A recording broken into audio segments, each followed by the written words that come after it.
Hi everyone, welcome back to my new video. और ये है एक beautiful crochet large bag collection जो सिर्फ स्टाइलिश ही नहीं बल्कि सुपर यूजफुल भी है।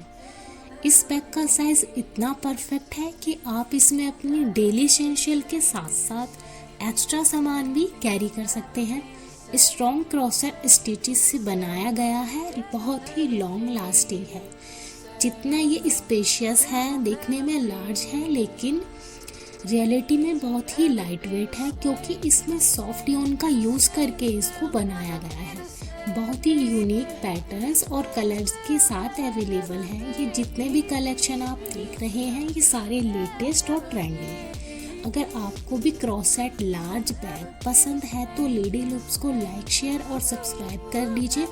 कमेंट करके अपना फेवरेट बैग जरूर बताइएगा। मिलते हैं नई वीडियो के साथ, तब तक के लिए bye bye, see you soon and take